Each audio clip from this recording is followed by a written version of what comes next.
지금부터 제가 들려드릴 이야기는 한 여자가 14년간의 지긋지긋한 결혼 생활을 끝내고 자신의 인생을 되찾는 아주 통쾌한 이야기입니다. 14년 동안이나 자신을 올감했던 족쇄를 단 하루 만에 박살내버린 그녀의 이야기가 궁금하지 않으신가요? 단 1초도 눈을 뗄 수 없을 테니 채널 고정해 주세요.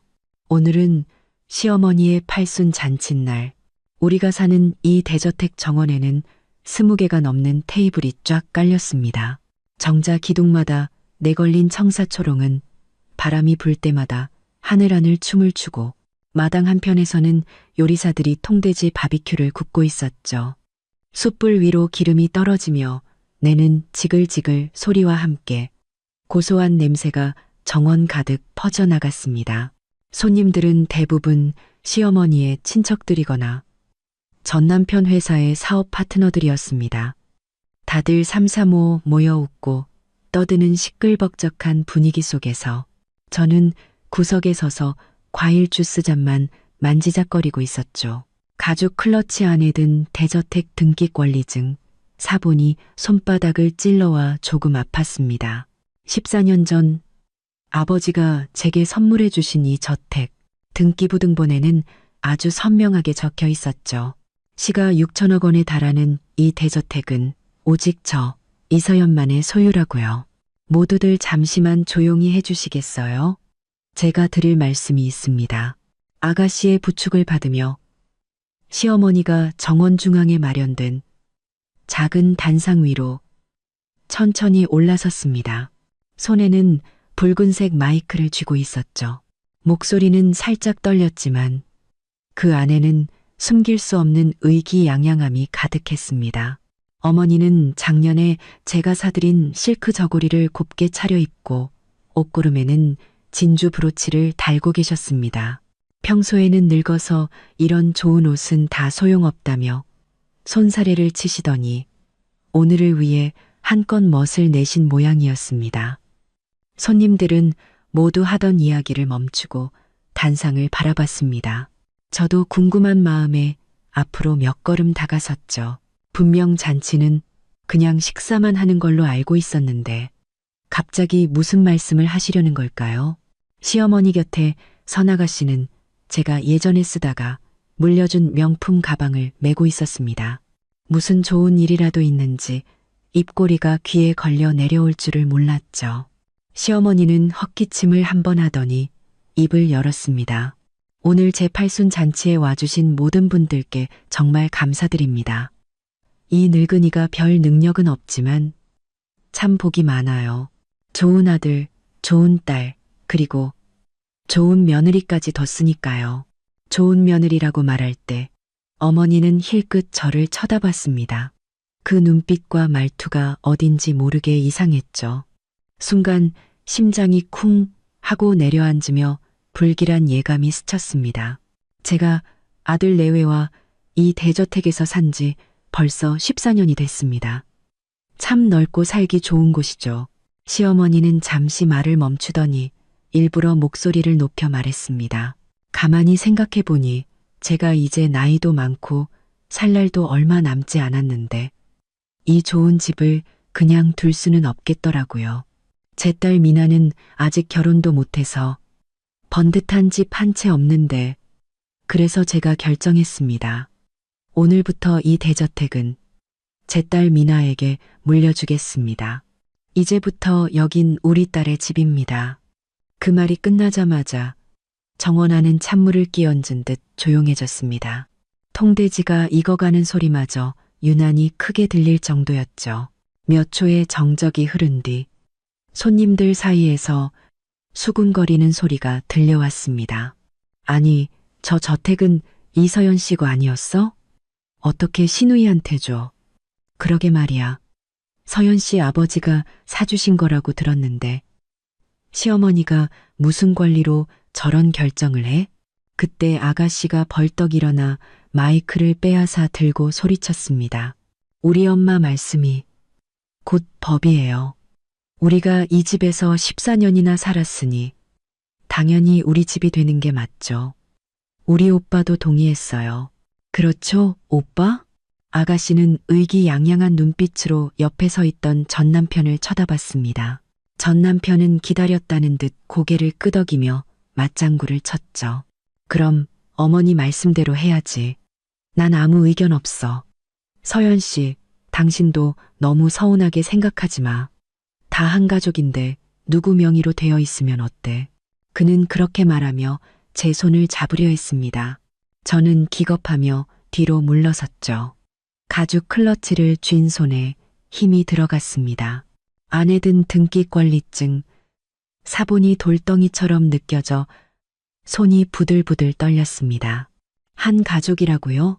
제가 막 입을 열어 반박하려는 순간 정원에 설치된 대형 스크린이 갑자기 환하게 켜졌습니다. 화면에는 아버지의 얼굴이 나타났죠. 아버지는 짙은 회색에 맞춤 정장을 입고 머리를 단정하게 빗어넘긴 모습이었습니다. 손에는 제 어릴 적 사진을 들고 계셨죠.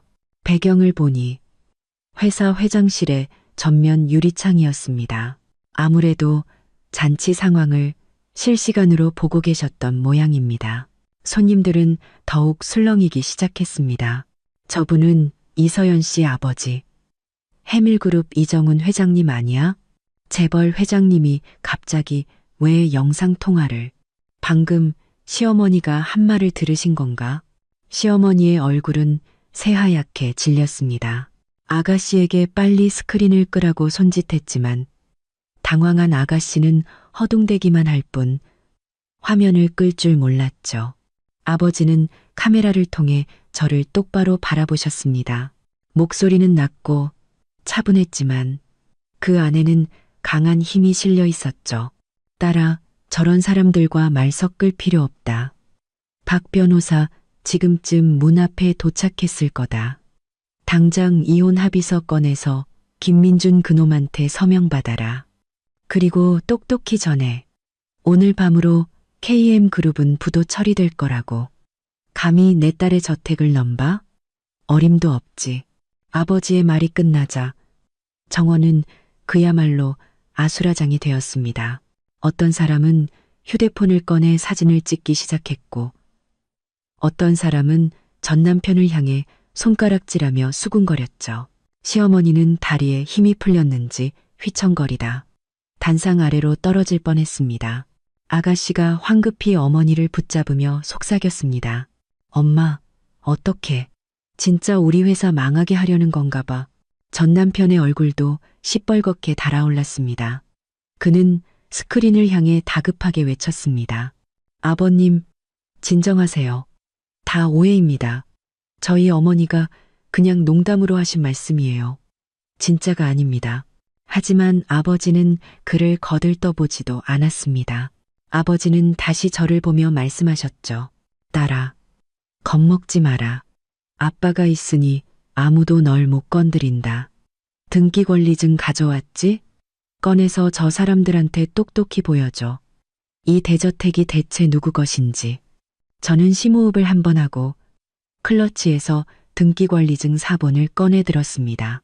첫 장을 펼치자 소유자 이서연 단독 소유 라고 적힌 글자가 유난히 눈에 띄었습니다. 저는 등기권리증을 높이 쳐들고 하객들을 향해 말했습니다. 여러분, 똑똑히 보십시오. 이 대저택은 14년 전 저희 아버지가 저에게 증여해 주신 제 개인 재산입니다. 여기 명확하게 적혀 있죠. 오직 저 이서연 개인의 소유라고요. 김민준 씨 가족과는 아무런 관련이 없습니다. 저희 시어머니께서 이 집을 아가씨에게 주겠다고 하셨지만 그럴 권리는 눈곱만큼도 없으십니다. 시어머니는 등기권리증을 보며 입술을 파르르 떨 뿐 아무 말도 하지 못했습니다. 아가씨는 옆에서 거짓말, 네가 위조한 거야 라고 소리쳤지만 아무도 그녀의 말을 듣지 않았죠. 하객들은 그럴 줄 알았어. 김민준 씨 집안 정말 욕심이 과하네 라며 혀를 찼습니다. 바로 그때 문 쪽에서 발소리가 들려왔습니다. 검은 정장 차림의 박 변호사님이 서류 가방을 들고 빠른 걸음으로 들어오고 있었죠. 이서연 아가씨, 저 왔습니다. 이혼 합의서 가져왔는데 지금 바로 서명 받을까요? 박 변호사님은 옆 테이블에 서류 가방을 올려놓고 지퍼를 열었습니다. 가방 안에는 이혼 합의서와 여러 서류 뭉치가 들어있었죠. 하얀 종이 위에 찍힌 검은 글자들이 유난히 선명해 보였습니다. 아가씨는 그걸 보자마자 달려들어 서류 가방을 닫으려고 했습니다. 당신 뭔데 남의 집안일에 끼어들어. 우리 오빠랑 새언니는 문제없어. 이혼은 무슨 이혼이야. 저는 등기권리증을 쥔 채로 아가씨를 막아섰습니다. 손가락이 서류 위 공증도장을 스쳤죠. 이 이혼 반드시 해야겠어. 그리고 박 변호사님 물건에 손대지 마. 우리 아버지가 이 일을 처리하려고 부르신 분이니까. 저에게 밀쳐진 아가씨는 비틀거리다 뒤에 있던 하객과 부딪힐 뻔했습니다. 그녀는 곧바로 시어머니에게 달려가 소리쳤습니다. 엄마, 저것 봐. 나한테 저택도 안 주겠다더니 이제 이혼까지 하려고 해. 가만두면 안 돼. 그제야 정신을 좀 차린 시어머니는 단상 가장자리를 붙잡고 일부러 불쌍한 척하며 말했습니다. 서연아, 네 아버지가 재벌 회장님인 거 안다. 하지만 우리도 한 가족 아니니?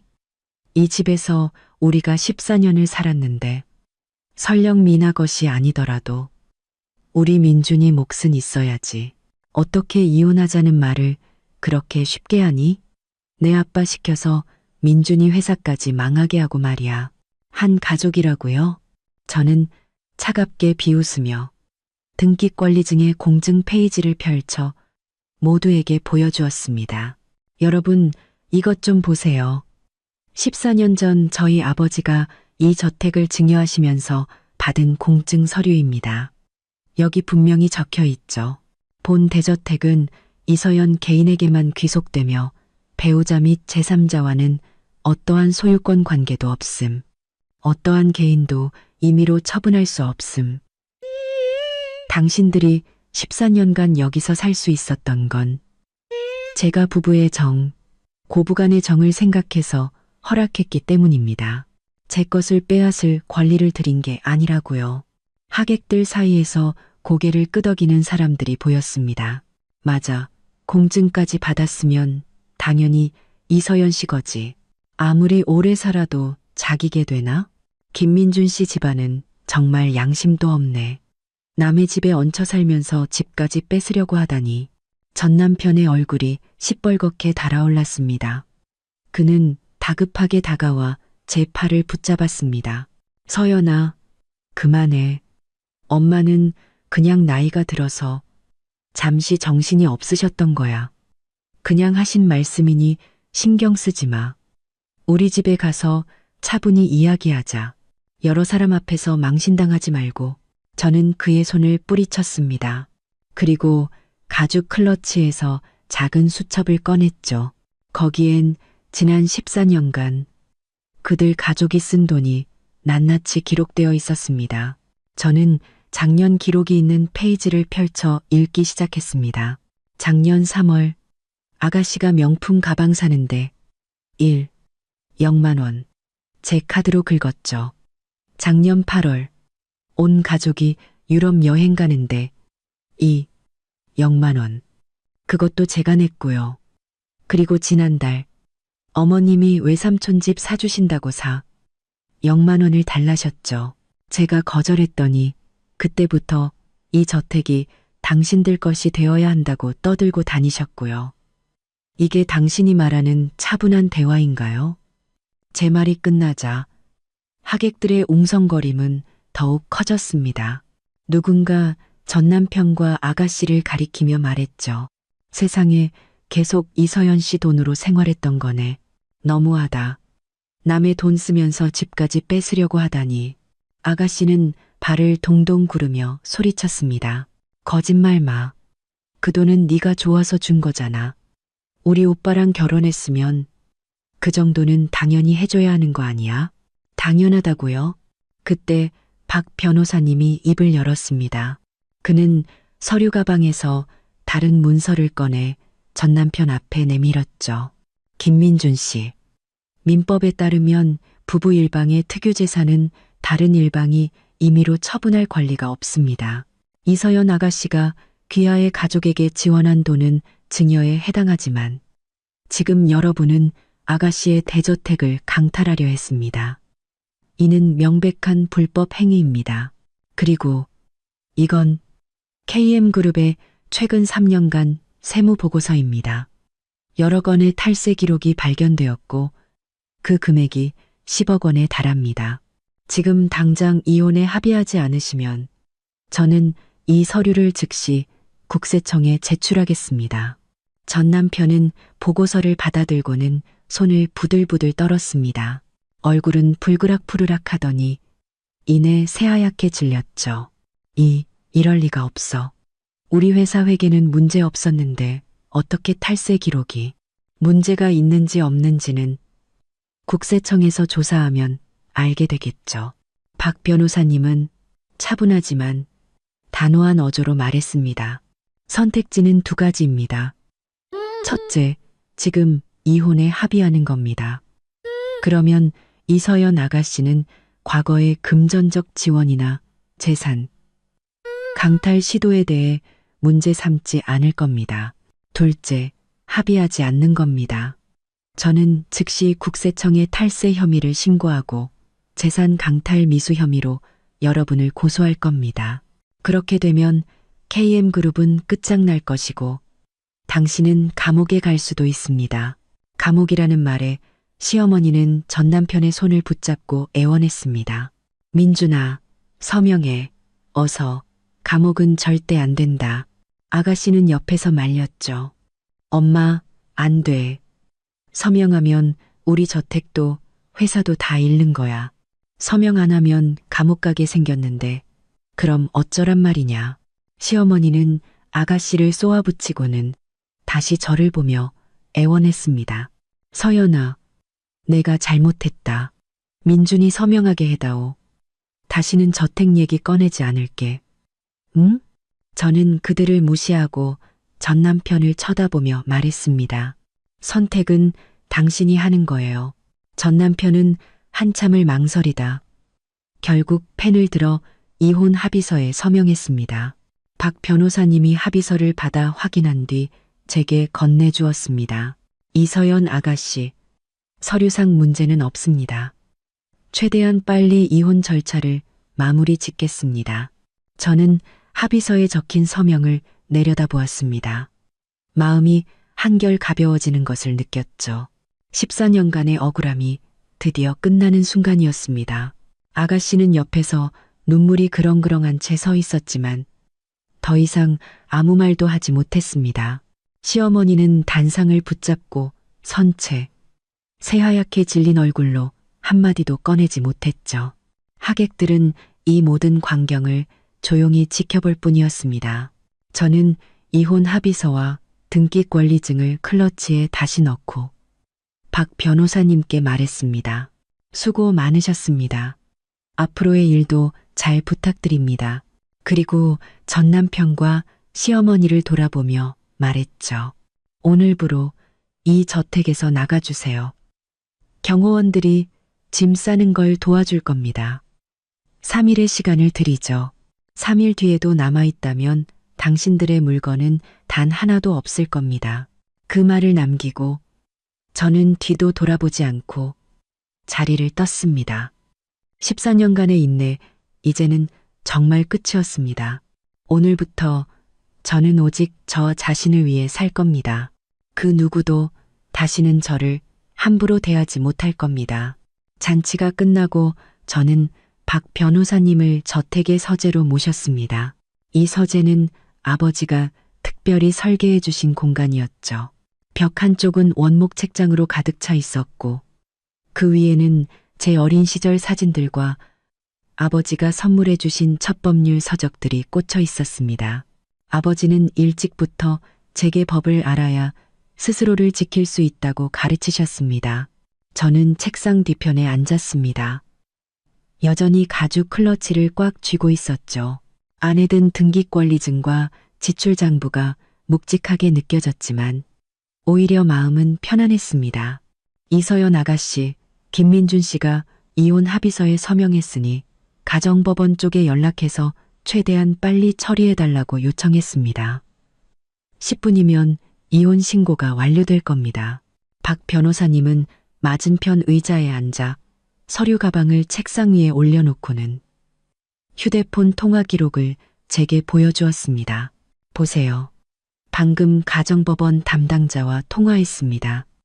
지금 시스템에 정보를 입력하고 있다고 합니다. 제가 고개를 끄덕이며 수고하셨습니다. 라고 말하려는 순간 서재문이 벌컥 열리며 전 남편이 뛰어들어왔습니다. 뒤에는 시어머니와 아가씨도 함께였죠. 전 남편은 얼굴이 시뻘개진 채 방금 서명한 이혼 합의서를 꽉 쥐고 소리쳤습니다. 이서연, 이혼은 안 돼. 우리 아직 부부 공동 재산도 정리 안 했잖아. 이렇게 우리를 내쫓을 수는 없어. 시어머니도 옆에서 울며 거들었습니다. 그래, 서연아. 저택이 내 것이라고 해도 우리 민준이가 너랑 14년을 살았는데 위자료는 줘야지.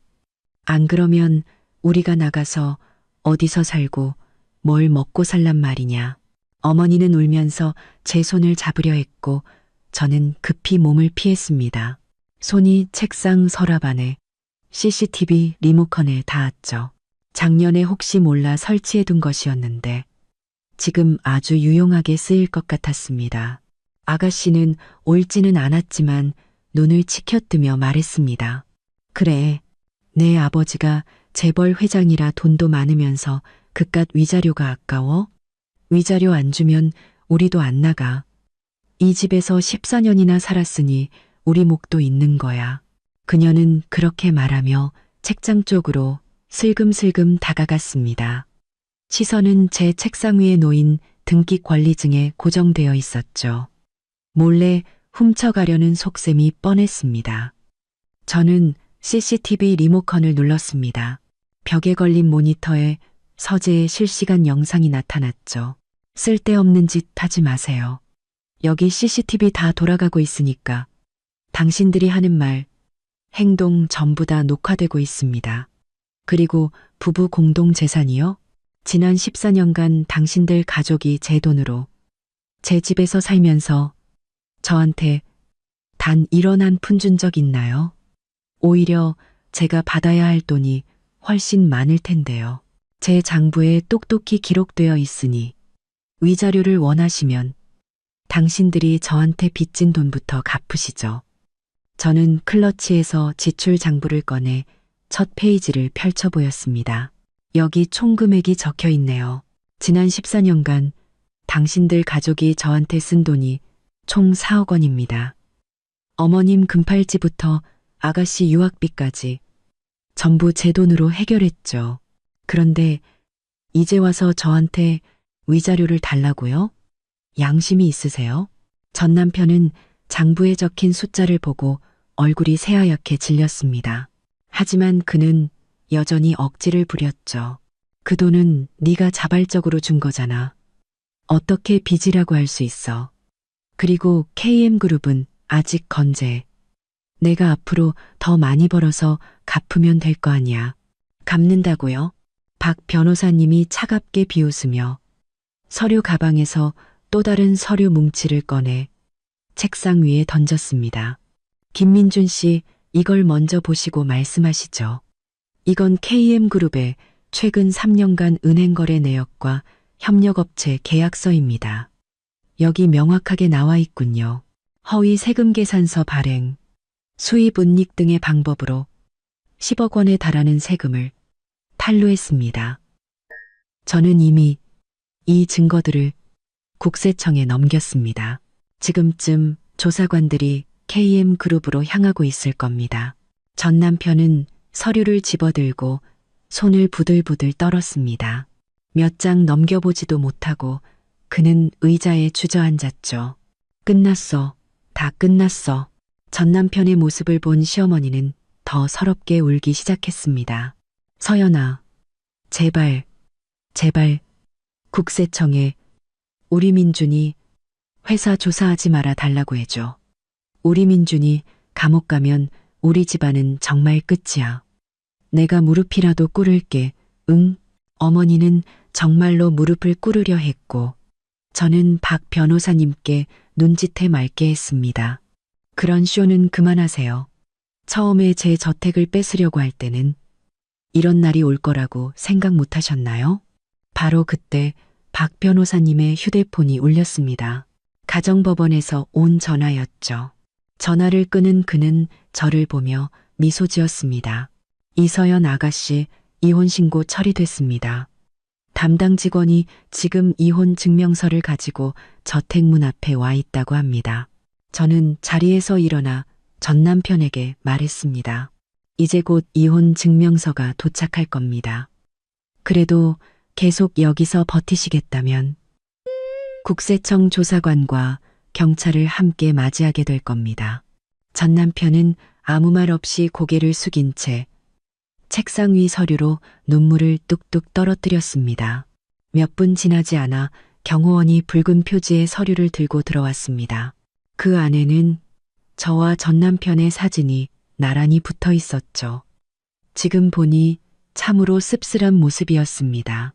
저는 이혼 증명서를 받아들고는 반으로 찢어 그의 얼굴에 던졌습니다. 당신 것 챙겨서 당장 꺼져. 3일 뒤에도 이 저택에 있으면 그땐 경찰 부를 줄 알아. 전 남편은 바닥에 떨어진 이혼 증명서를 주워들고 천천히 일어섰습니다. 시어머니와 아가씨도 말없이 그의 뒤를 따랐죠. 세 사람은 고개를 푹 숙인 채 서재를 나갔습니다. 그들의 뒷모습을 보니 14년간 저를 짓누르던 무거운 짐을 내려놓은 듯 마음이 후련해졌습니다. 박 변호사님이 다가와 물 한 잔을 건넸습니다. 이서연 아가씨, 이제 다 끝났습니다. KM그룹 문제는 회장님께서 이미 처리해 두셨으니 오늘 밤이면 부도 처리될 겁니다. 더 이상 그들이 아가씨를 괴롭힐 일은 없을 겁니다. 저는 물컵을 받아 한 모금 마셨습니다. 따뜻한 물이 목을 타고 내려가자 꽁꽁 얼었던 마음도 조금씩 녹는 것 같았습니다. 책상 위에는 작년에 아버지와 함께 찍은 사진이 놓여 있었습니다. 사진 속 아버지는 웃으며 말씀하셨죠. 딸아, 언제든 아빠가 네 뒤에 있단다. 맞아요. 아버지가 계시고 법이 있는데 이제 그 누구도 저를 함부로 할 수 없을 겁니다. 팔순잔치가 끝난 지 반나절이 지났지만 저택은 여전히 어수선했습니다. 요리사들은 바비큐 그릴을 정리하고 직원들은 테이블과 의자를 치우느라 분주했죠. 자리를 뜨지 않은 몇몇 친척들은 정원에서 방금 있었던 이혼과 탈세 소동에 대해 수군거리고 있었습니다. 저는 집사에게 뒷정리를 맡기고 옷을 갈아입으러 방으로 올라갔습니다. 화장대에 가죽 클러치를 내려놓는 순간 복도에서 경호원의 목소리가 들려왔습니다. 아가씨, 방문 앞에서 이상한 소리가 들립니다. 누가 문을 따려는 것 같습니다. 심장이 쿵 하고 내려앉았습니다. 틀림없이 아가씨일 겁니다. 아까 서재에서도 계속 제 등기관리증을 훔쳐보더니 결국 일을 저지르는군요. 분명 서류를 훔쳐서 몰래 명의를 이전하려는 속셈이겠죠.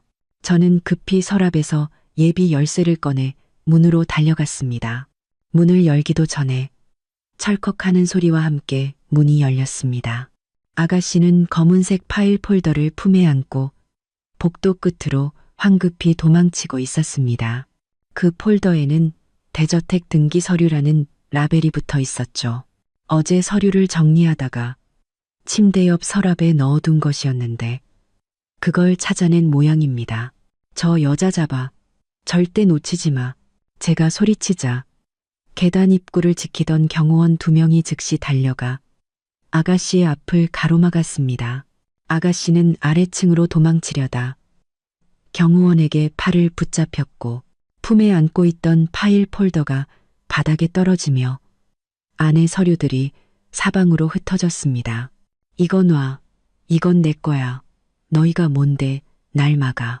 아가씨는 발버둥 치며 바닥에 떨어진 서류를 주우려 했습니다. 경호원들은 재빨리 서류를 주어 제게 건넸습니다. 파일을 확인해 보니 저택의 등기권리증 원본, 토지 사용증, 그리고 아버지의 증여 계약서까지 모두 그대로 있었습니다. 천만다행이었죠. 내 거라고? 이 서류들 어디에도 내 이름은 없는데 이게 어떻게 내 거야? 남의 방문을 따고 들어와 서류를 훔치는 건 절도죄야. 당장 경찰에 신고하겠어. 경찰이라는 말에 아가씨는 금세 겁을 먹고 얼굴이 하얘졌습니다. 눈물을 뚝뚝 흘리며 그녀는 바닥에 주저앉아 떼를 쓰기 시작했죠. 내가 훔친 거 아니야. 네가 내 방에 뒀잖아. 난 그냥 보관해 주려고 한 것뿐이야. 네가 뭔데 날 신고해. 아버지가 재벌이면 다야? 사람을 이렇게 무시해도 돼? 그녀는 울면서 바닥을 손으로 치고 머리는 산발이 되었습니다. 조금 전 팔순잔치에서 명품 가방을 메고 의기양양해하던 모습과는 완전히 다른 모습이었죠. 그때 시어머니와 전남편이 아래층에서 올라왔습니다. 두 사람의 손에는 여행 가방이 들려있는 걸 보니 짐을 싸서 나가려던 참이었나 봅니다. 시어머니는 바닥에 주저앉아 우는 아가씨를 보고는 제게 달려와 손을 붙잡고 애원했습니다. 서연아, 미나가 아직 어려서 철이 없어서 그래. 그냥 잠시 정신이 나갔었나 봐. 제발 경찰에만 신고하지 말아다오. 우리 당장 나갈게. 다시는 네 눈앞에 나타나지 않을게. 어리다고요? 32이 어린 나이입니까? 저는 시어머니의 손을 뿌리치고 휴대폰을 꺼내 그들 앞에서 112에 전화를 걸었습니다. 여보세요? 경찰서죠?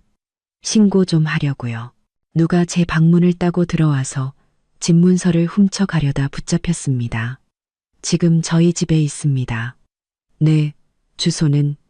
전 남편이 다급하게 달려와 제 휴대폰을 뺏으려 했지만 경호원에게 가로막혔습니다. 이서연, 너무 심한 거 아니야.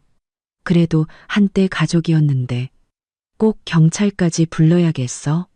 미나는 그냥 궁금해서 서류를 한번 보려고 한 것뿐이야. 진짜 훔치려던 게 아니라고. 궁금해서 남의 방문을 따고 서류를 훔친다고요?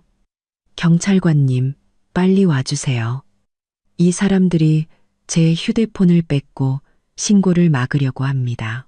제가 정말로 신고하는 것을 본 아가씨는 더 크게 울며 제게 달려들려 했지만 경호원에게 꼼짝없이 제압당했습니다. 시어머니는 옆에서 발을 동동 구르며 아이고, 이게 무슨 망신이야 라고 중얼거렸지만 더 이상 저를 말리지는 못했죠. 10분도 채 되지 않아 경찰차가 도착했습니다. 경찰 2명이 들어와 바닥에 주저앉은 아가씨와 제 손에 들린 서류, 그리고 부서진 문고리를 번갈아 보며 물었습니다. 누가 신고하셨습니까? 무슨 일이죠? 저는 서류를 경찰에게 건네고 부서진 문고리를 가리키며 말했습니다. 제가 신고했습니다. 저 여자는 제 전 시누이인데 방금 제 방문을 따고 들어와서 저택 등기 서류를 훔쳐 명의를 이전하려고 했습니다. 제 경호원들이 현장에서 붙잡았고요. 여기 부서진 문고리와 CCTV 영상이 증거입니다. 경찰은 CCTV 영상을 확인하고는 아가씨에게 물었습니다. 문 따고 서류 훔친 거 맞습니까? 아가씨는 여전히 발뺌하려 했습니다. 아니에요. 저 여자가 시켜서 가져온 거란 말이에요. 거짓말하는 거예요.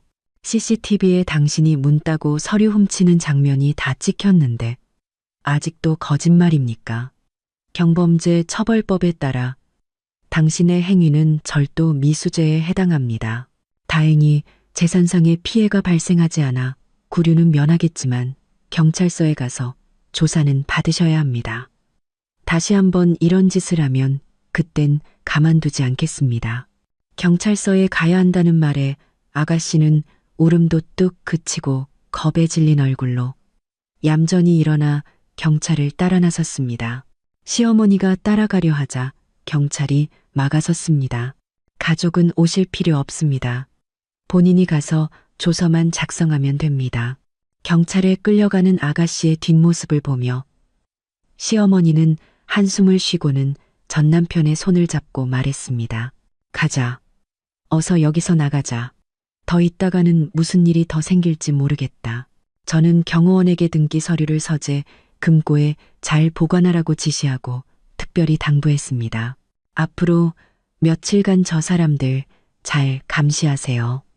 또 무슨 짓을 할지 모르니까요. 경호원은 고개를 끄덕였습니다.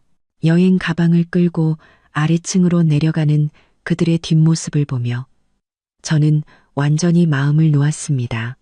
이제 더 이상 그들이 제 것을 빼앗으려 할 일은 없을 겁니다. 다음 날 아침 일찍 눈이 떠졌습니다. 씻고 서재로 가자마자 휴대폰이 2번 울렸죠.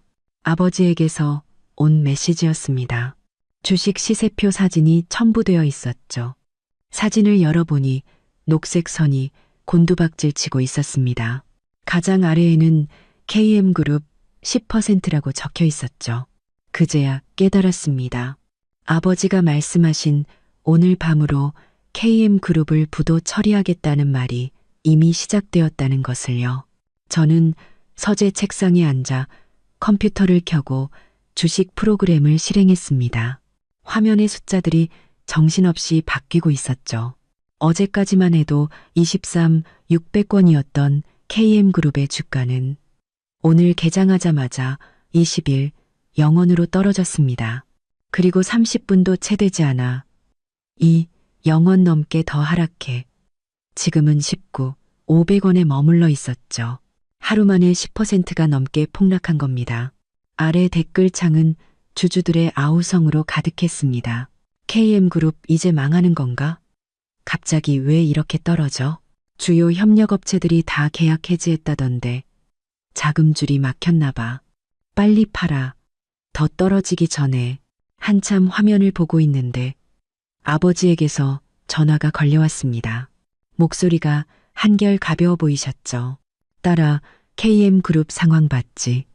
내 소유의 투자사 3곳에서 오늘 아침 9시 개장하자마자 보유하고 있던 KM그룹 주식일 200만 주를 전부 팔아치웠다.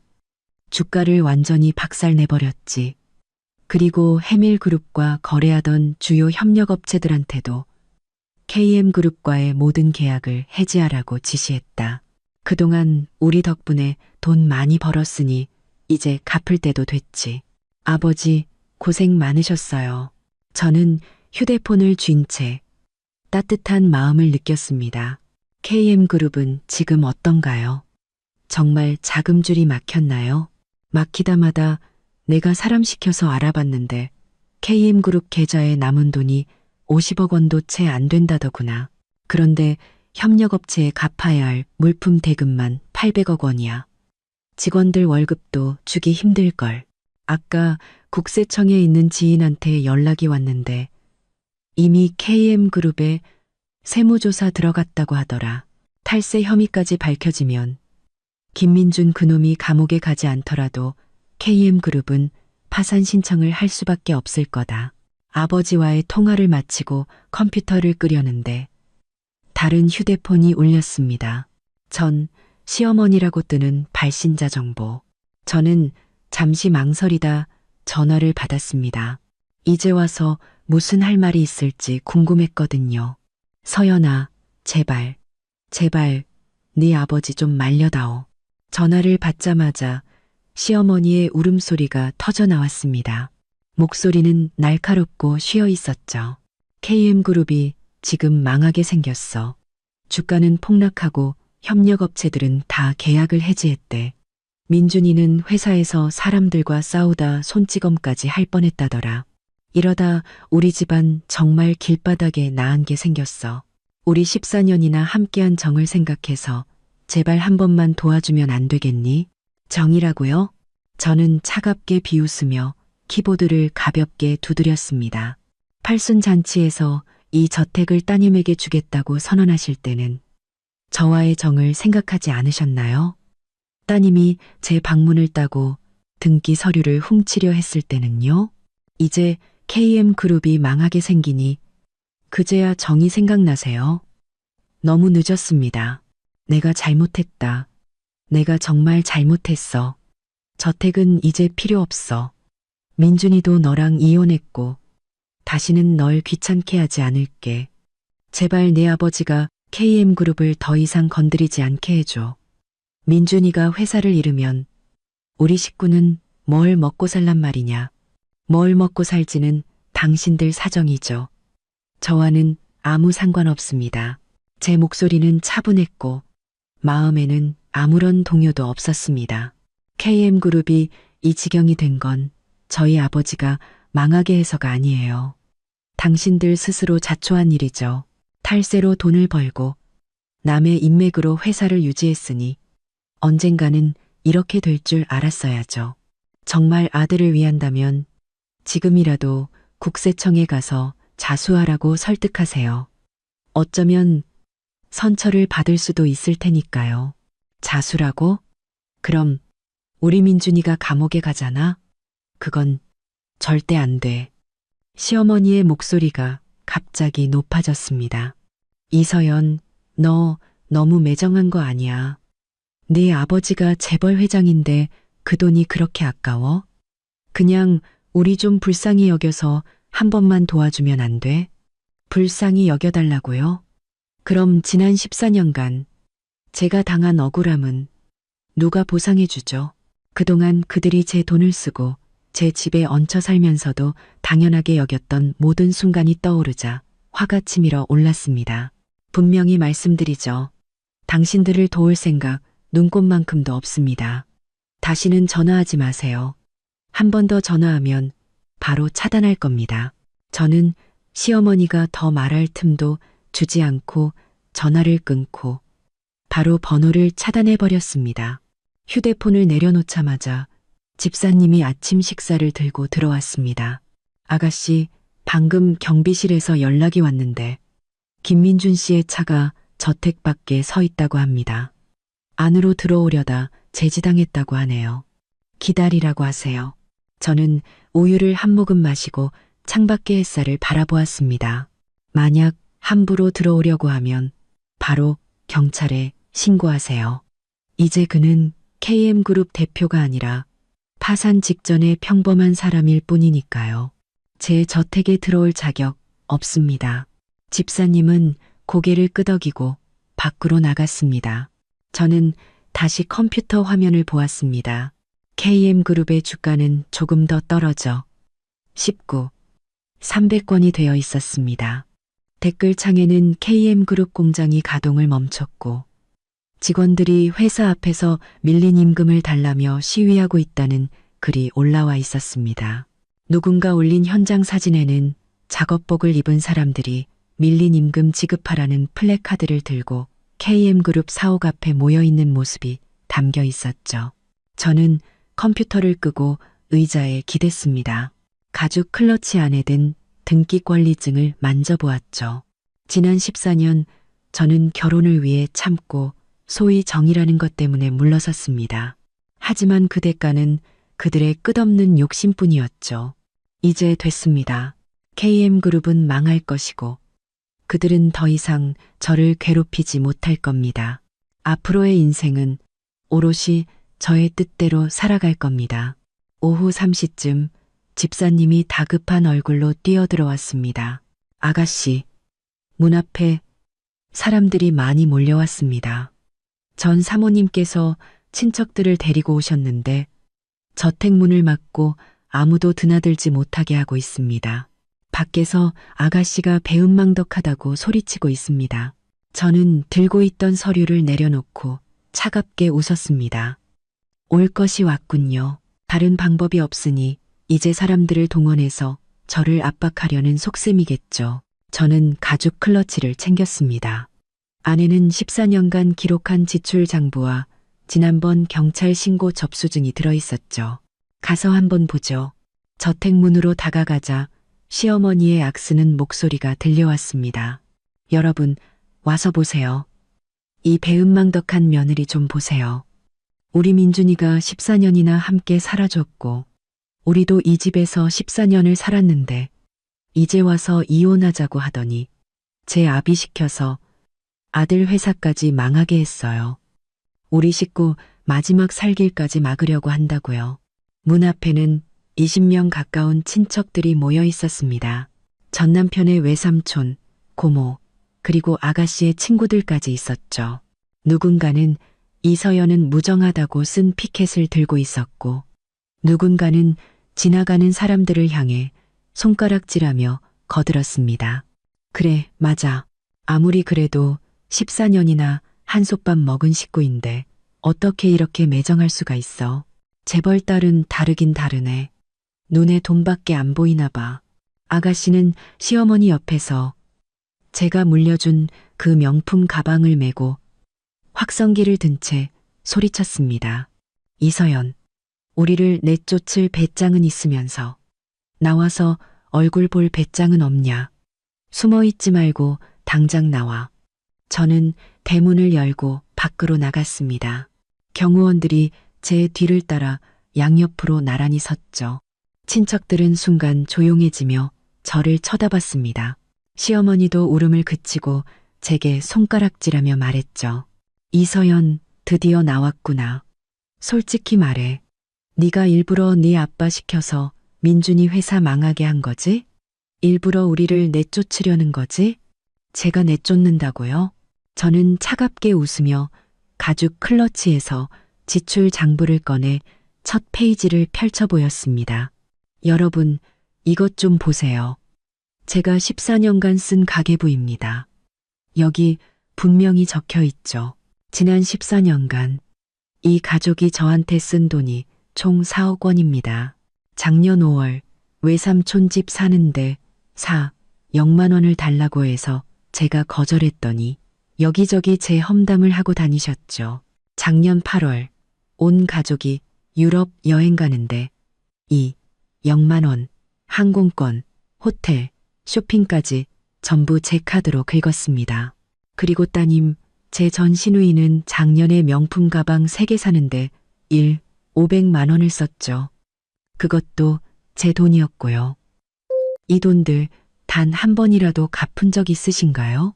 친척들이 장부를 보려고 몰려들었습니다. 누군가 장부에 적힌 숫자를 보고는 혀를 내둘렀죠. 세상에 이렇게나 많이 썼다고? 이건 남의 집에 얹혀 사는 수준이 아니라 그냥 거머리처럼 붙어서 산 거네.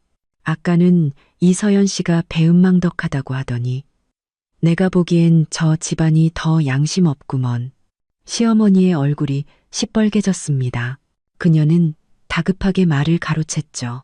그 돈은 서연이가 좋아서 준 거야. 우리가 달라고 한 적 없어. 그리고 우리가 이 집에서 14년이나 살면서 청소해주고 밥해줬는데 그건 공이 아니란 말이냐.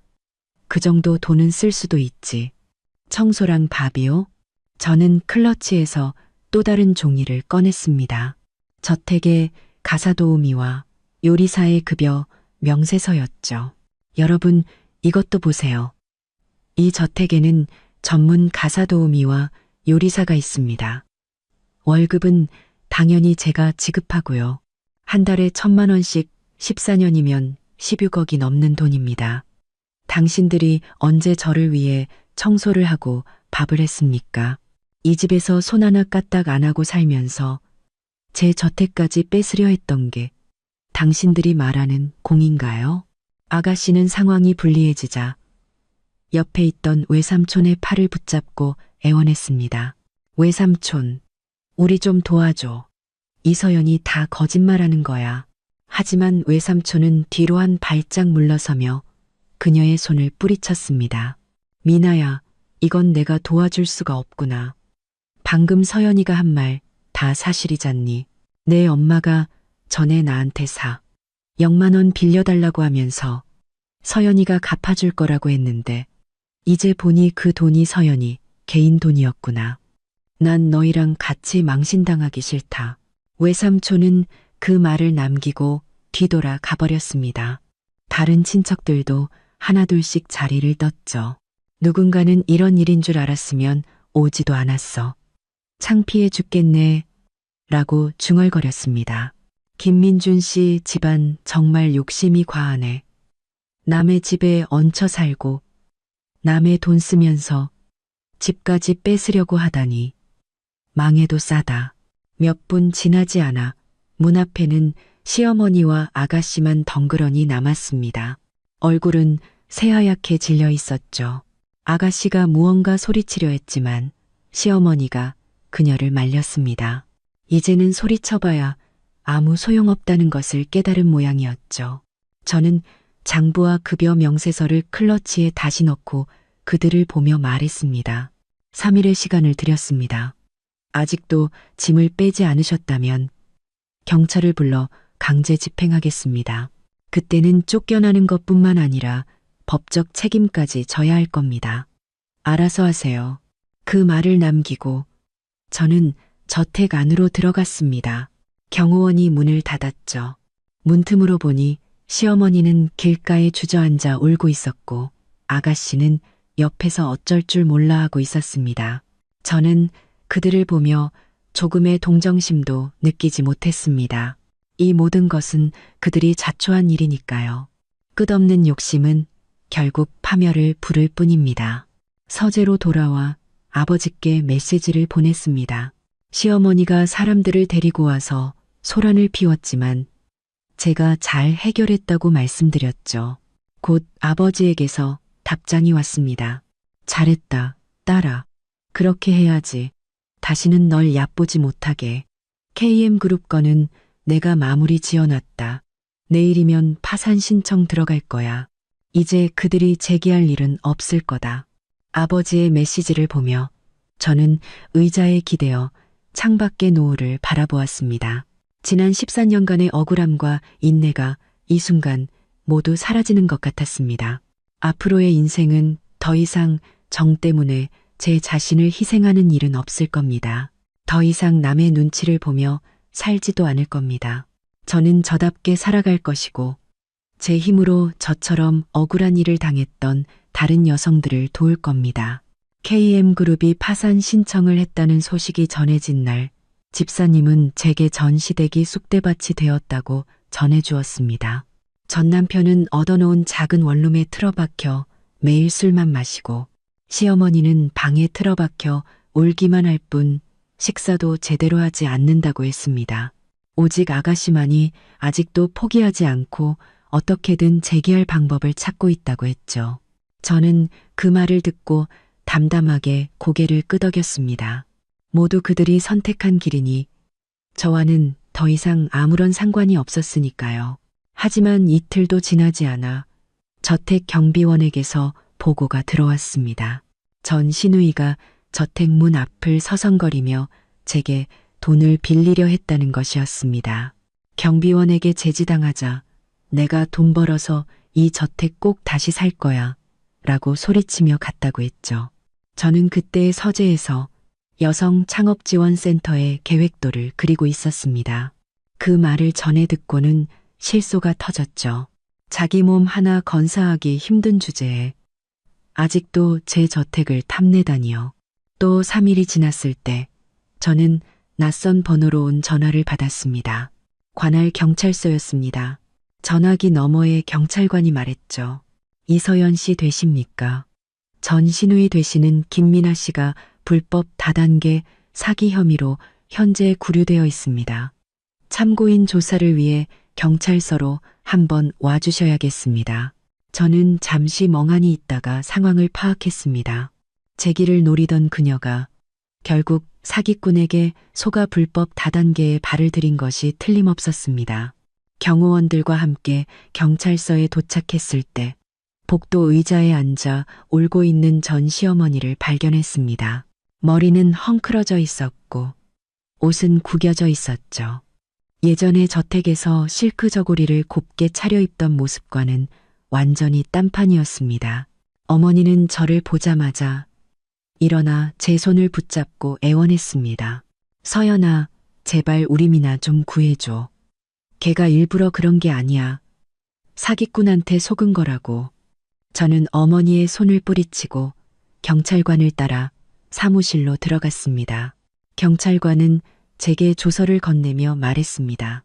김민아 씨가 집에 남아있던 5천만 원을 몰래 훔쳐 SNS에서 알게 된 투자 전문가라는 사람을 통해 소위 단기 고수익 프로젝트에 투자했다는 것이었습니다. 하지만 돈을 송금하자마자 상대방은 그녀를 차단해버렸고 사기당한 것을 깨달은 그녀가 다른 투자자들을 모아 돈을 되찾으려 했지만 조사 결과 그 프로젝트 자체가 200억 원 규모의 불법 다단계 사기였음이 밝혀졌다는 것이었죠. 그녀 역시 피해자 중 한 명이었습니다. 저는 조서 내용을 보며 아무런 감정도 느끼지 못했습니다. 5천만 원은 아마 시어머니가 몰래 숨겨둔 노후 자금이었을 겁니다. 그걸 딸이 훔쳐서 사기당해 날려버린 것이죠. 경찰관은 말을 이었습니다. 다른 피해자들과는 연락이 닿았고 현재 사기꾼의 행방을 쫓고 있습니다. 김민아 씨도 피해자이긴 하지만 불법 다단계에 가담했고 다른 2명을 끌어들인 혐의가 있어 15일간 구류 조치 후 벌금 2천만 원이 부과될 예정입니다. 사무실을 나오자 전 시어머니는 여전히 울고 있었습니다. 저를 보자마자 그녀는 무릎을 꿇었죠. 서연아, 내가 다 잘못했다. 미나 시켜서 내 저택 뺏으려고 했던 것도 민준이랑 이혼하게 만든 것도 다 내 잘못이야. 이제 미나는 감옥에 가게 생겼고 민준이는 매일 술만 마시고 우리 집안은 정말 끝났어. 제발 벌금 좀 내줘서 우리 미나 좀 꺼내주면 안 되겠니? 다시는 내 앞에 나타나지 않을게. 저는 무릎 꿇은 그녀를 내려다보며 조금의 동정심도 느끼지 못했습니다. 자업자득이라는 생각뿐이었죠. 저는 휴대폰을 꺼내 예전에 전 시누이가 저택문 앞에서 이 저택을 다시 사겠다고 소리치던 CCTV 영상을 보여주었습니다. 따님은 아직도 제 저택을 뺏을 궁리만 하고 있는데 제가 도와줘야 할 이유가 있나요? 불법 다단계에 빠진 건 본인이 어리석어서이고 당신 돈을 훔친 건 본인이 탐욕스러워서입니다.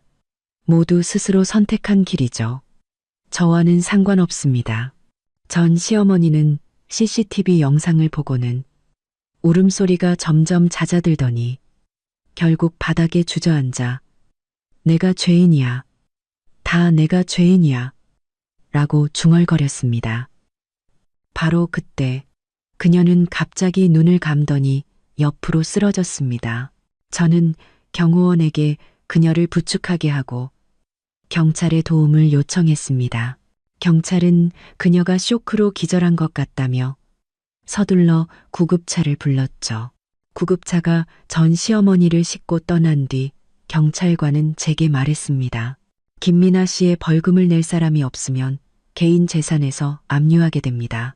재산이 없으면 신용불량자로 등록될 거고요. 저는 고개를 끄덕였습니다. 알겠습니다.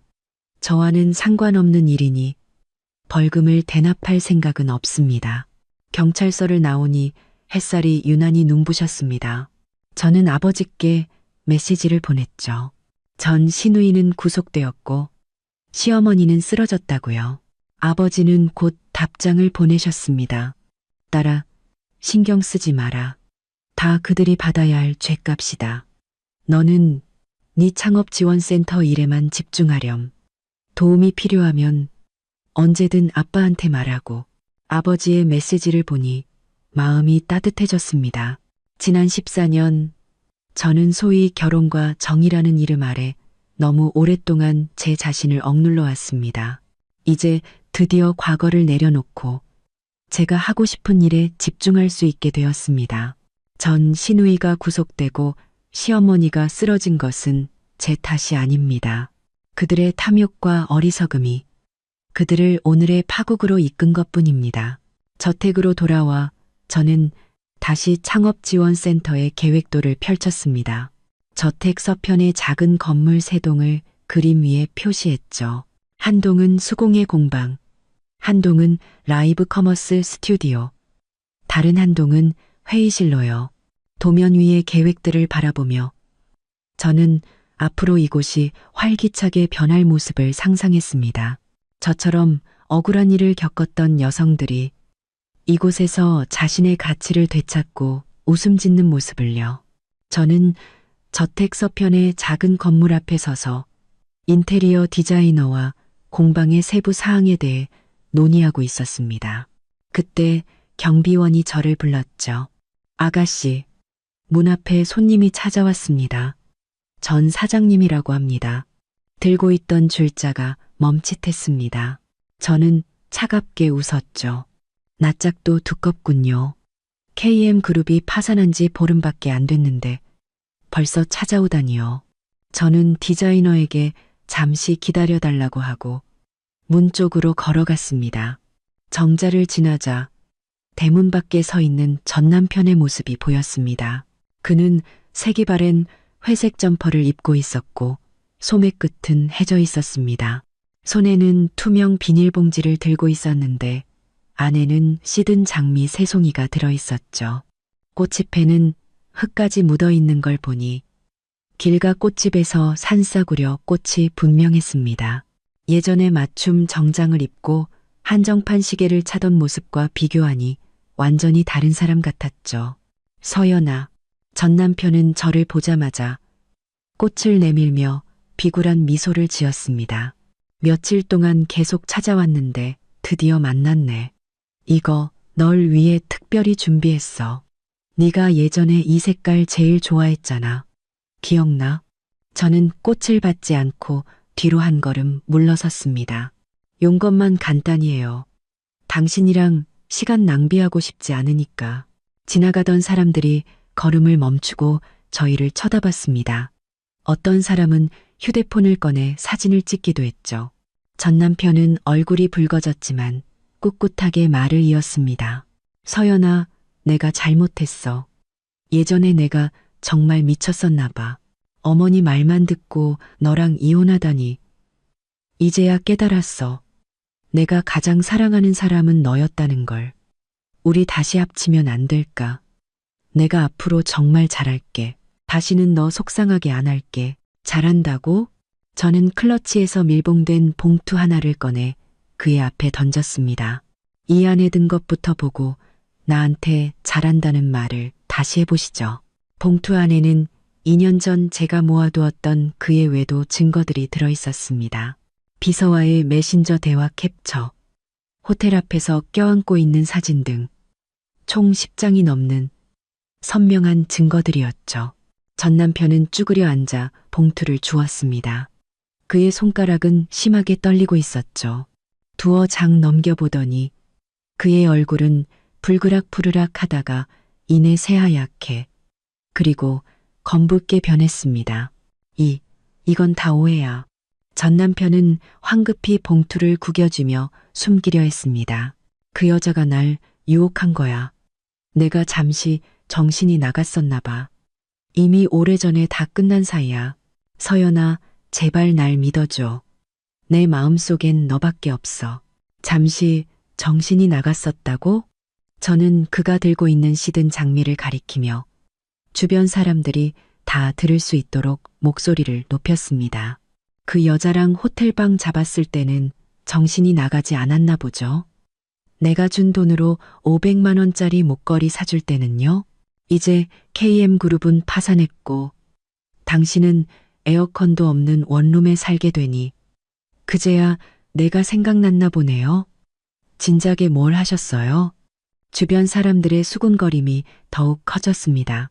세상에, 바람 피운 주제에 얹혀 살기까지 한 거였어? 파산하니까 다시 합치자고? 정말 뻔뻔하다. 전 남편은 고개를 더욱 깊이 숙였습니다. 장미를 쥔 손에 힘이 들어가 꽃잎이 바닥으로 우수수 떨어졌죠. 그는 갑자기 쿵 소리를 내며 무릎을 꿇었습니다. 서연아, 제발, 제발, 한 번만 더 기회를 줘. 내 마음이 얼마나 착한지 내가 알잖아. 내 아버지가 재벌 회장님이시니까 KM그룹 다시 일으킬 수 있게 좀 도와주면 안 될까? 네가 도와주기만 하면 내가 뭐든지 다 할게. 다시는 너한테 대들지 않을게. 저는 무릎 꿇은 그의 모습을 보며 아무런 감정도 느끼지 못했습니다. 예전에 그의 어머니와 함께 이 저택을 아가씨에게 넘기라고 저를 협박할 때는 이런 날이 올 줄 몰랐을까요? 저는 뒤로 두 걸음 물러서며 경비원에게 말했습니다. 저 사람 끌어내세요. 앞으로 또 저택문 앞에서 소란 피우면 바로 경찰에 신고하고요. 경비원 2명이 즉시 다가와 전 남편의 양팔을 붙잡았습니다. 전 남편은 발버둥치며 외쳤죠. 서연아, 나한테 이러면 안 돼. 우리 그래도 부부였잖아. 경비원들은 아랑곳하지 않고 그를 길가로 끌고 갔습니다. 그의 신발 한 짝이 벗겨지고 손에 든 장미도 바닥에 흩어졌습니다. 처량하기 짝이 없는 모습이었죠. 주변 사람들은 그를 비웃었습니다. 어서 가요. 여기서 더 망신당하지 말고. 전 남편은 경비원들에게 끌려가며 계속해서 제 이름을 불렀습니다. 그의 목소리가 완전히 들리지 않게 되자 디자이너가 다가와 물 한 병을 건넸습니다. 아가씨, 괜찮으세요? 저런 사람 때문에 기분 상하실 필요 없어요. 저는 물을 받아 한 모금 마시고는 고개를 저었습니다. 화나지 않아요. 그냥 우스울 뿐이에요. 예전에는 늘 참고 희생하는 게 미덕인 줄 알았는데 이제야 깨달았어요. 저런 사람에게는 일말의 여지도 주지 않는 게 상책이라는 걸요. 저는 손에 들린 설계도면을 내려다 보았습니다. 거기에는 공방의 선반과 작업대가 그려져 있었죠. 마음이 차분해졌습니다. 전 남편과 얽히는 것보다 제게는 더 중요한 일이 있었습니다. 억울한 일을 당했던 다른 자매들이 제가 만든 이 창업지원센터를 기다리고 있었으니까요. 가치 없는 사람에게 감정을 낭비할 시간은 없었습니다. 저는 서평 건물로 돌아가 디자이너와 다시 인테리어에 대해 논의했습니다. 조금 전의 소동은 머릿속에서 완전히 지워버렸죠. 정자를 타고 들어온 햇살이 설계도면 위로 따스하게 쏟아졌습니다. 저는 문득 과거에 끔찍했던 일들이 마치 바닥에 떨어진 시든 장미 같다고 생각했습니다.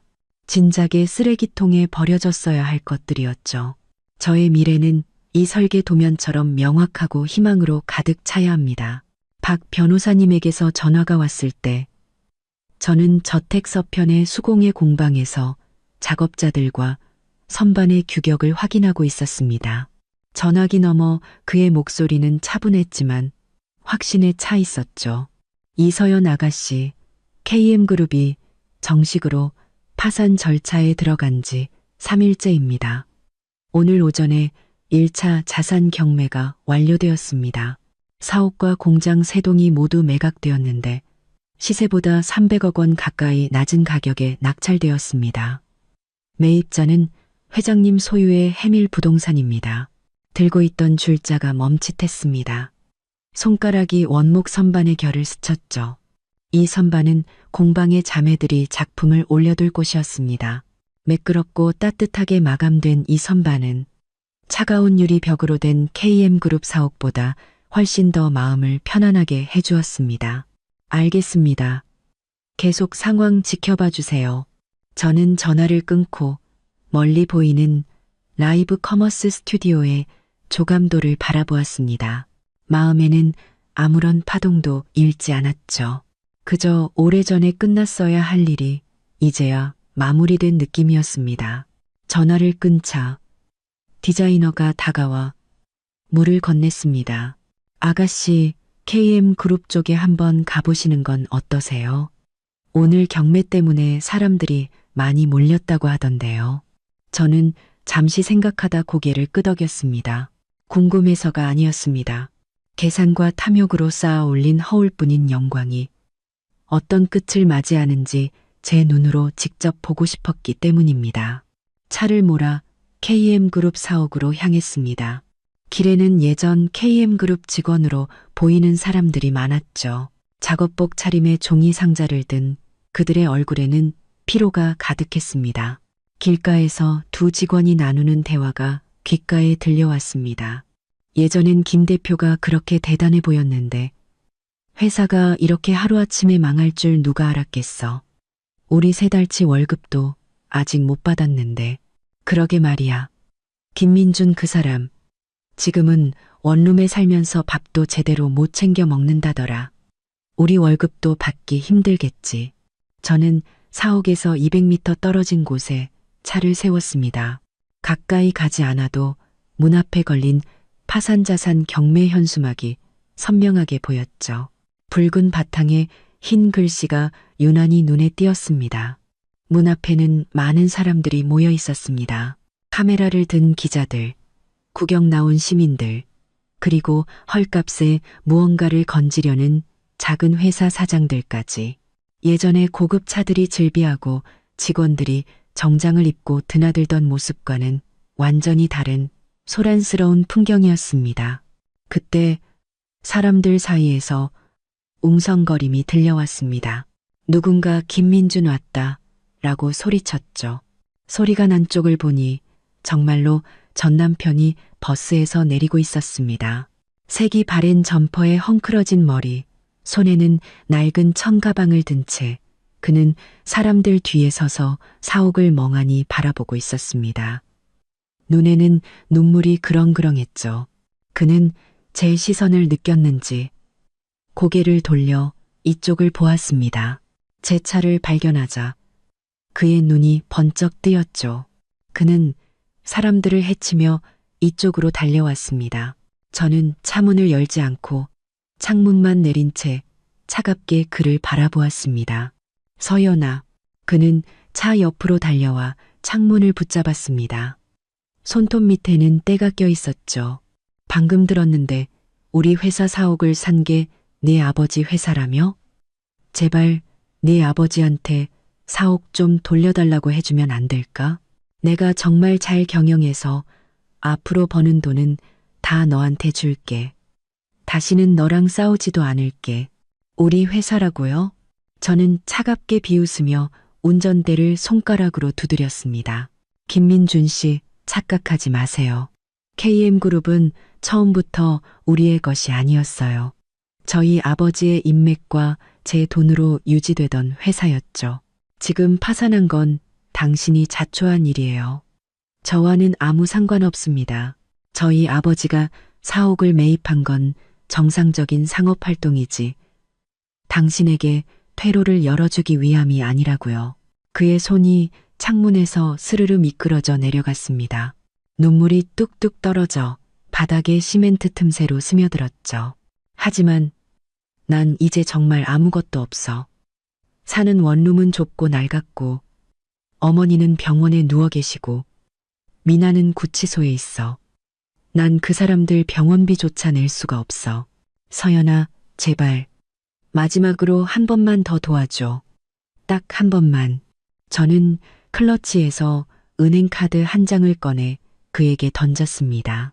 이 안에 5천만 원 들어있어요. 이게 내가 당신을 돕는 마지막이에요. 예정 때문이 아니라 내가 사람을 막다른 길로 모는 매정한 인간이라는 소리를 듣기 싫어서 주는 겁니다. 이 돈으로 어머님 병원비 내고 동생 벌금 내세요. 그리고 다시는 나를 찾아오지 마세요. 우리는 이미 끝난 사이니까. 그는 바닥에 떨어진 카드를 주워 손에 꽉 쥐었습니다. 입술을 파르르 떨며 무언가 말하려 했지만 결국 아무 말도 하지 못했죠. 그때 자산관리팀 직원이 다가와 그를 불렀습니다. 김민준 씨, 이쪽으로 와서 자산인계 확인서에 서명하세요. 공장 설비는 이미 매입자가 다 가져갔습니다. 문제 없는지 확인하고 서명해야 합니다. 전 남편은 황급히 눈물을 닦고 은행카드를 주머니에 쑤셔 넣은 뒤 직원을 따라갔습니다. 저는 그의 뒷모습을 보았습니다. 움츠러든 어깨, 힘없는 발걸음, 예전에 배를 내밀고 직원들을 호령하던 김 대표의 모습은 온데간데 없었죠. 사람들은 수군거렸습니다.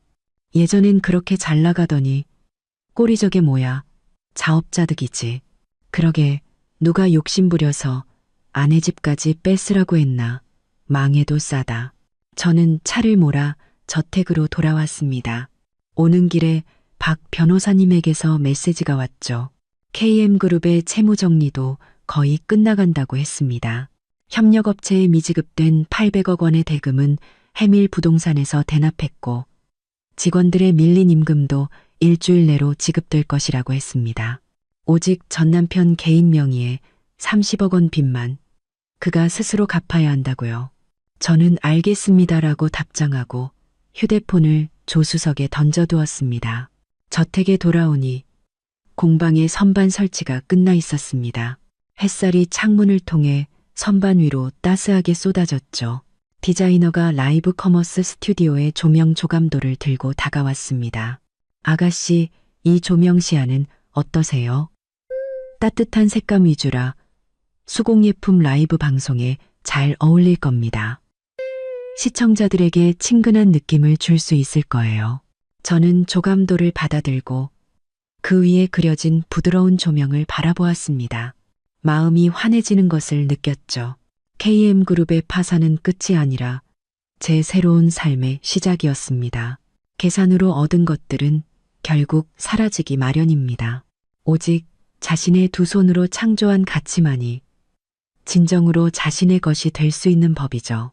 공방의 전기회로 설계도를 수정하고 있는데 휴대폰이 울렸습니다. 제1병원 응급실이라고 뜨는 발신자 정보.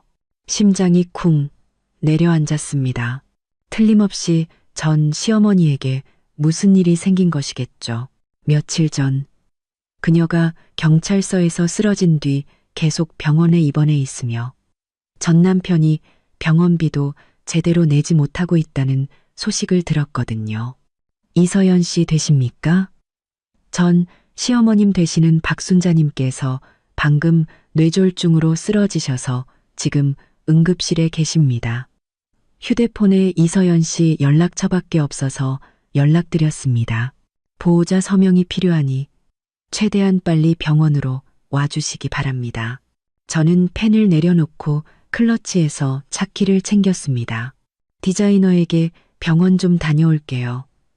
돌아와서 다시 얘기해요. 라고 말하고는 서둘러 차고로 향했죠. 가는 길에 전 남편에게 전화를 걸었습니다. 10번 넘게 신호가 가고 나서야 그가 전화를 받았죠. 목소리는 잠이 덜 깬 듯했고 술 냄새가 나는 듯했습니다. 누구세요? 아침부터 귀찮게 어머니가 뇌졸중으로 쓰러지셨어요. 제1병원 응급실에 계시니 당장 오세요. 저는 화를 억누르며 말했습니다.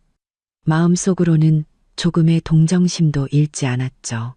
만약 그가 제가 준 5천만 원으로 술을 사 마시지 않고 어머니 병원비를 냈더라면 이런 일은 없었을 겁니다. 병원에 도착했을 때 응급실 앞에는 불이 켜져 있었습니다. 복도에는 전 시어머니의 친척 몇 명이 모여 있었죠. 50대 남동생과 40대 여동생이었습니다. 그들은 모두 인상을 찌푸린 채 왜 또 일이 터진 거야? 병원비는 어떡하지? 라고 중얼거릴 뿐 진심으로 그녀를 걱정하는 사람은 아무도 없어 보였습니다. 서연이 왔네. 전 시어머니의 남동생이 저를 보고는 거짓 미소를 지으며 다가왔습니다. 자네도 알다시피 우리 누나 상태가 이런데 우리도 돈이 없어서 말이야. 자네 아버지가 재벌 회장님이시니 병원비 좀. 제가 왜 내야 하죠? 저는 그의 말을 끊고 클러치에서 예전에 전 남편에게 5천만 원을 송금했던 기록을 꺼내 보였습니다. 3일 전에 제가 김민준 씨에게 5천만 원을 드렸습니다. 어머님 병원비 내시라고요. 그런데 이제 돈도 없고 사람도 쓰러졌으니 저 말고 그 사람을 찾으셔야죠.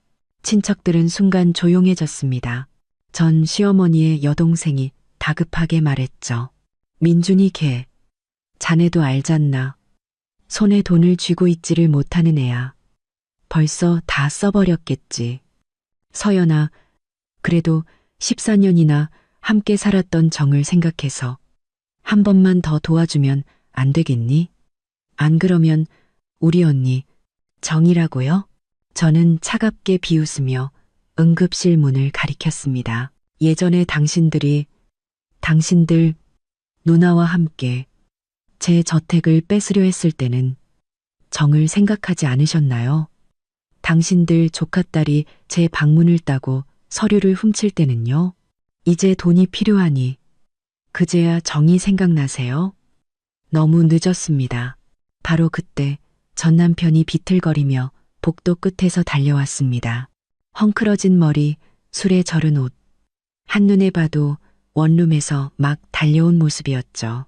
그는 응급실의 불빛을 보고는 다리에 힘이 풀려 주저앉을 뻔했습니다. 엄마, 괜찮으세요? 네가 여길 왜 와? 전 시어머니의 남동생이 달려가 전 남편의 뺨을 때렸습니다. 네, 엄마가 입원한 지가 언젠데 넌 술 마시는 것 말고 하는 게 뭐야? 5천만 원이나 되는 병원비를 다 날려버려? 네가 인간이야? 전 남편은 뺨을 감싸 쥔 채 아무 대꾸도 못하고 바닥에 주저앉아 울었습니다. 저도 어쩔 수가 없었어요. 회사는 망하고 취직은 안 되고 월세도 못 낼 지경인데 술이라도 마시지 않으면 미칠 것 같았다고요.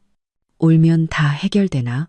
저는 다가가 응급실 문 앞에 놓인 수술 동의서를 전 남편에게 건넸습니다. 어서 서명해요. 의사가 기다리고 있어요. 병원비는 당신이 알아서 해결하고 다시는 나를 찾지 마세요. 나는 할 만큼 했습니다. 전 남편은 떨리는 손으로 서명을 했고 간호사는 서류를 받아 응급실로 들어갔습니다. 제가 돈을 내주지 않을 것이라는 걸 깨달은 친척들은 하나둘씩 핑계를 대며 자리를 떴습니다. 전 시어머니의 남동생은 집에 애가 있어서 밥하러 가봐야겠다며 사라졌고 여동생은 남편이 기다린다며 떠났죠. 몇 분 지나지 않아 복도에는 저와 전 남편만 남았습니다. 1시간쯤 지났을까 응급실에 불이 꺼지고 의사가 나왔습니다. 환자는 일단 위험한 고비는 넘겼습니다. 하지만 오른쪽 몸에 마비가 왔고 발음도 어눌해졌습니다. 앞으로 재활치료가 필요할 텐데 비용은 대략 1억 원 정도 예상됩니다. 빨리 준비하시는 게 좋을 겁니다. 1억이라는 말에 전 남편은 의자에 주저앉았습니다. 1억, 내가 1억이 어디 있어. 그는 갑자기 벌떡 일어나 제 손을 붙잡고 무릎을 꿇었습니다. 서연아, 제발 1억만 더 빌려줘. 엄마까지 없으면 난 정말 아무것도 없어. 저는 그의 손을 뿌리치고 뒤로 물러섰습니다. 나는 이미 5천만 원을 줬어요. 단 1원도 더 줄 수 없습니다. 정말 어머니를 살리고 싶으면 일을 구하세요. 아르바이트라도 하세요. 여기서 나한테 애원할 시간에요. 당신도 이제 35살이니 자신의 행동에 책임을 져야죠. 저는 그 말을 남기고 휴대폰을 꺼내 아는 재활의학과 의사에게 전화를 걸었습니다. 전 시어머니의 병실을 잡아달라고 부탁하고 비용은 전 남편이 직접 내도록 하라고 말했죠. 전화를 끊고 저는 여전히 무릎 꿇고 있는 전 남편을 내려다보았습니다. 마음에는 아무런 동요도 없었죠. 이 모든 것은 그들이 자초한 일입니다. 탐욕과 나태, 무책임, 그 모든 것이 결국 오늘의 비극을 낳은 것입니다. 병원을 나오니 햇살이 유난히 눈부셨습니다. 저는 디자이너에게 전화를 걸어 곧 저택으로 돌아가겠다고 말했습니다. 차를 몰아 돌아오는 길 창밖에 분주한 도시를 보며 마음이 한결 가벼워지는 것을 느꼈습니다. 저는 더 이상 그들 가족에게 얽매일 필요가 없습니다. 더 이상 정 때문에 제 자신을 희생할 필요도 없죠. 앞으로의 날들은 오직 여성 창업 지원센터를 성공시키는 데에만 집중할 겁니다. 저처럼 억울한 일을 당했던 자매들이 자신의 삶을 되찾도록 돕는 것. 그것이 저의 새로운 목표였습니다. 저택에 돌아오니 공방의 선반 설치가 끝나 있었습니다. 디자이너는 조명 조감도를 들고 저를 기다리고 있었죠. 저는 조감도를 받아들고 그 위에 그려진 부드러운 조명을 바라보았습니다. 마음이 환해지는 것을 느꼈죠. 끔찍했던 과거는 이제 막을 내렸습니다. 저의 미래는 이 조명처럼 따뜻하고 밝게 빛날 겁니다. 병원에서 돌아온 다음 날, 저는 믿음직한 경호원 2명과 함께 전 시어머니와 시누이가 저택에 남기고 간 짐을 정리하기 시작했습니다. 솔직히 말해서 짐을 치우는 동안 저는 조금의 망설임도 없었습니다. 오히려 속이 후련했죠. 14년간 제 저택을 차지하고 있던 쓰레기들을 드디어 치워버릴 시간이었으니까요. 전 시어머니는 2층 남향방을 썼습니다. 그 방에는 제가 결혼 선물로 받았던 자개장이 놓여 있었죠. 하지만 그 안에는 제 옷은 한 벌도 없이 온통 그녀의 실크 한복과 금부치들로 가득 차 있었습니다. 경호원들이 장을 옮기다가 안에서 작은 보따리 하나가 떨어졌습니다. 열어보니 그녀가 몰래 숨겨둔 현금 3천만 원과 아버지 회사 주식 양도증서 몇 장이 들어있었죠. 아마 제가 모를 때 몰래 현금화하려던 속셈이었을 겁니다. 저는 그 보따리를 집사에게 넘겨 유류품으로 창고에 보관하라고 지시했습니다. 전 시누이의 방은 그야말로 쓰레기장이었습니다. 바닥에는 제가 버린 명품 구두들이 널려 있었고, 책상 위에는 제가 사줬던 고가 화장품의 빈 병들이 산더미처럼 쌓여 있었죠. 가장 어처구니 없었던 것은 그녀의 베개 밑에서 발견된 저택의 평면도였습니다. 거기에는 안방과 정원이 붉은 펜으로 동그라미 쳐져 있었고, 앞으로 이건 다 내 거라고 적혀 있었죠. 저는 그 평면도를 경호원들 앞에서 갈기갈기 찢어 쓰레기통에 버렸습니다. 꿈 깨시지. 하루 종일 정리한 짐은 3톤 트럭 3대를 가득 채웠습니다. 저는 경호원들에게 쓸만한 옷이나 생필품은 자선단체에 기부하고, 낡은 신발이나 이불 같은 것들은 모두 폐기물 처리장으로 보내라고 지시했습니다. 트럭이 저택 대문을 빠져나가는 모습을 보며 저는 깊은 숨을 내쉬었습니다. 공기마저 상쾌하게 느껴졌죠. 이 저택은 이제 온전히 저만의 공간이 되었습니다. 저는 곧바로 인테리어 팀을 불렀습니다. 전 시어머니의 방은 창고로, 전 시누이의 방은 작은 회의실로 바꾸기로 했죠. 서편의 작은 건물 3동은 각각 수공예 공방, 라이브 커머스, 스튜디오, 그리고 사무실로 개조했습니다. 디자이너의 제안으로 공방 밖에는 작은 정원을 만들어 해바라기와 장미를 심기로 했죠.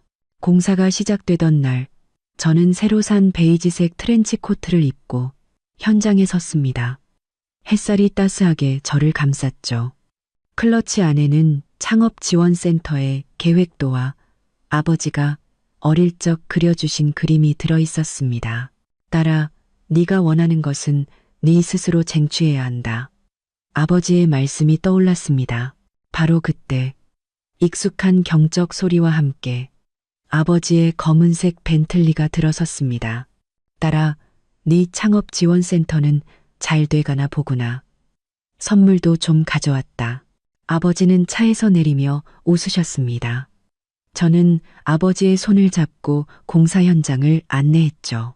아버지, 여긴 공방이에요. 자매들이 여기서 수공예품을 만들 거예요. 저쪽은 라이브 스튜디오고요.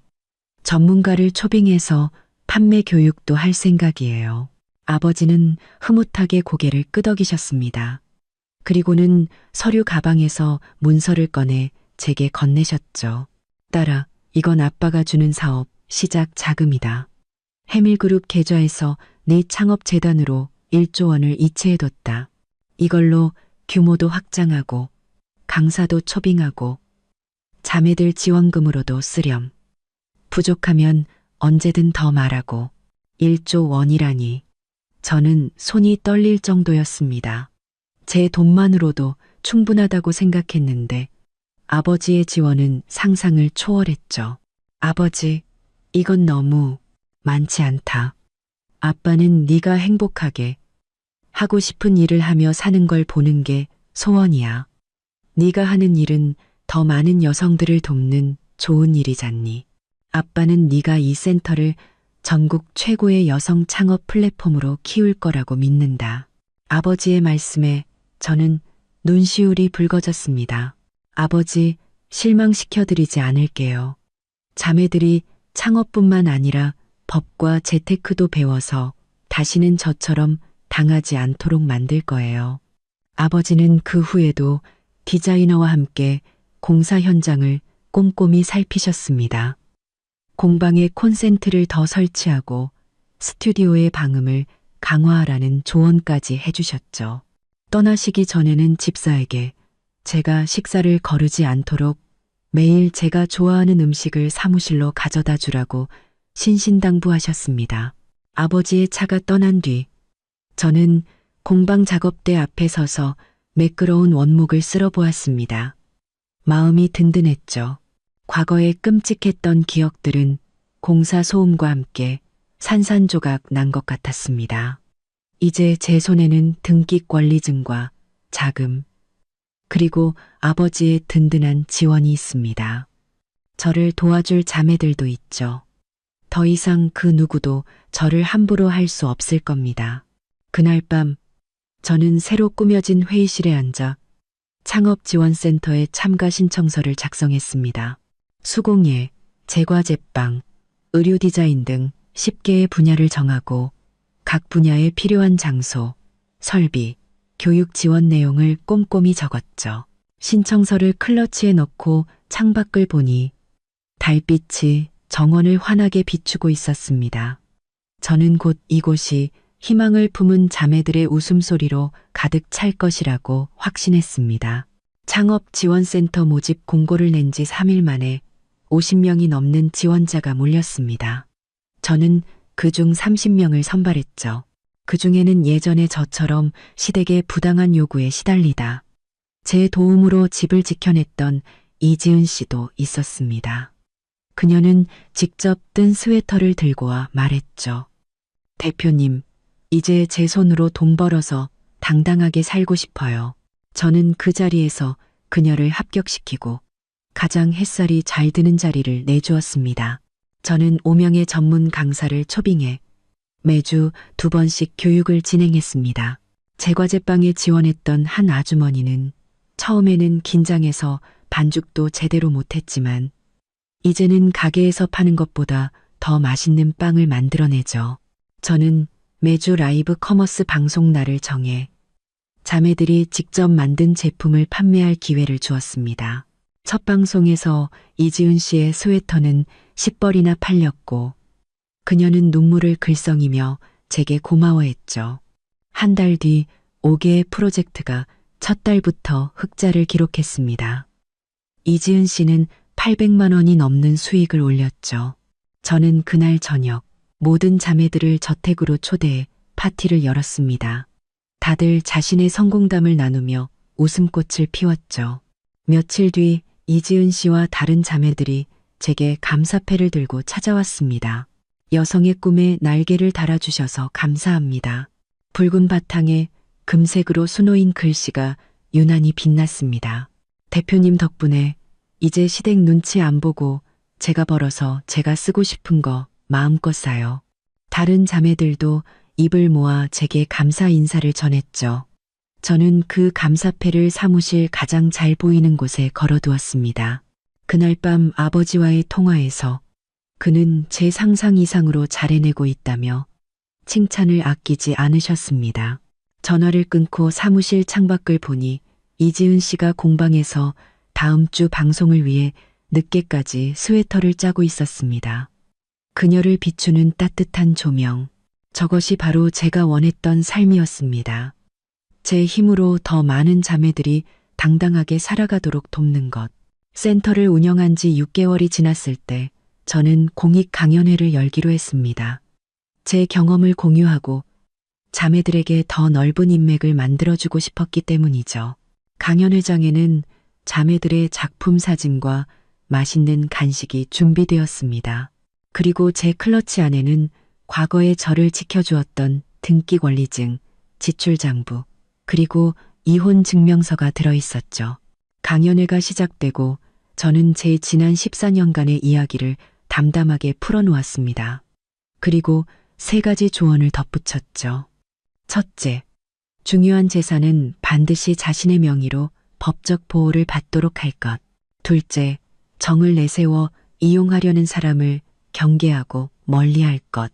셋째, 어떤 상황에서도 스스로를 지킬 힘을 기를 것. 한 자매가 전 시댁의 근황을 묻자 저는 솔직하게 답했습니다.